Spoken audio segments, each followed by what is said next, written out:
Բարև ձեզ, ես Աննա Ասատրյանն եմ, աշխատում եմ բժիշկ նարկոլոգ կախվածությունների բուժման ազգային կենտրոնում։ Այսօր ուզում եմ ներկայացնել ձեզ ալկոհոլային դելիրիումը, որը իրենից ներկայացնում է ալկոհոլային կախվածության ծանրագույն բարդություններից մեկը։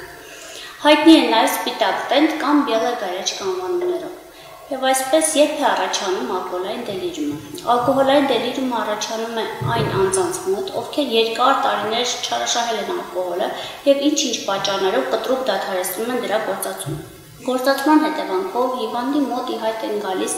առատ, տեսողական, լսողական եւ շոշափողական գալյուցինացիաներ, ցնորքներ։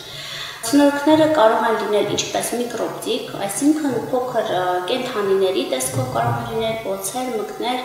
այնպես էլ միկրոպտիկ, այսինքն գիշատիչներ են տեսնում մեծ չափերի կենդանիներ, որոնք սկզբնական շրջանում լինում են միայն պատկերների տեսքով, այնուհետև նրանց մարվում է նաև դանդաղ շարժումը եւ աստիճանաբար նաև սկսում են վախեցնել հիվանդին, հետապնդել եւ այլն։ Հիվանդի մոտ վարքը բնականաբար լինում է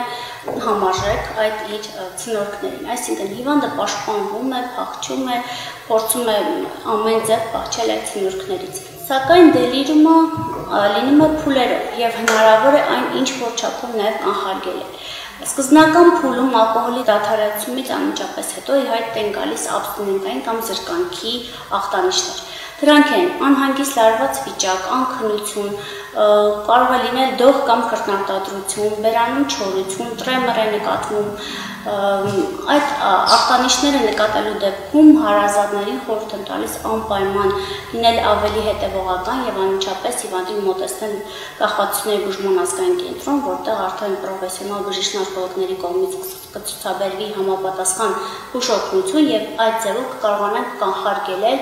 եւ չթողնել, որպեսզի հիվանդի մոտ վիճակը բարդանա եւ հասնի ալկոհոլային դելիրիումի։ Սովորաբար զարգանում է օրերի ընթացքում 2-ից 5 օրվա ընթացքում է արդեն հասնում այդ ցնորազառանցանքային կետին, հիվանդի մոտ ապակողմնորոշված վիճակ է, չի հասկանում որտեղ է գտնվում, ինչ է կատարվում, տեղի ժամանակի նկատմամբ նույնպես կողմնորոշումը խանգարված է, գիտակցությունը դելիրիոս տիպի է, խոսքը անհասկանալի է, կտրտված, հիվանդը խոսում է, պատասխանում է իր ցնորքներին։ Վտանգավոր է նաև այն առումով, որ մենք ունենում ենք ընդհանուր ծանր սոմատիկ վիճակ, շատ հաճախ նման հիվանդները հյուծված են լինում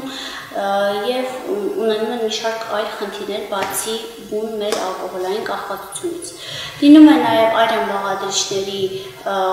տեղաշարժ, խանգարումներ, լեյկոցիտոզ կարող են ունենալ, ազոտեմիա, ինչպես նաեւ դելիրիումի բարդություն է հանդիսանում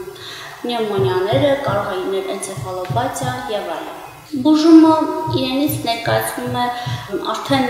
բժշկի հսկողության տակ, 24 ժամ պետք է հիվանդը գտնվի բժշկի հսկողության տակ եւ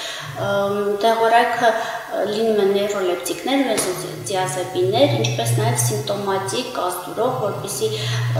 կարողանանք այդ ծանր սոմատիկ վիճակը եւս կարգավորենք հիվանդների մոտ։ Եվս մեկ անգամ ուզում եմ ձեզ հորդորել, որ մաքսիմալ ուշադիր լինեք եւ զգուշ լինեք, եթե ձեր հարազատը կամ դուք ինքներդ նկատում եք, որ ձեր մոտ կա ալկոհոլային չարաշահում, այսինքն գործածում եք հաճախակի ավելի մեծ քանակությամբ կամ վերջի ժամանակաշրջանում ամեն օր, դադարեցումը ճիշտ կլինի կազմակերպել հենց բժիշկ-նարկոլոգի անմիջական մասնակցությամբ եւ ղեկավարությամբ։ Հիշեք, որ մեզ մոտ կախվածությունների բուժման ազգային կենտրոնում խորհրդատվությունները անվճար են եւ դուք կարող եք մոտենալ ցանկացած օր, խորհրդատվությունից հետո արդեն ճիշտ եւ պրոֆեսիոնալ կազմակերպվի ալկոհոլի դադարեցումը, ինչը կօգնի կանխարգելել բարդությունների առաջացումը։ Եղեք առողջ եւ զերծ որևէ տեսակի կախվածություններից։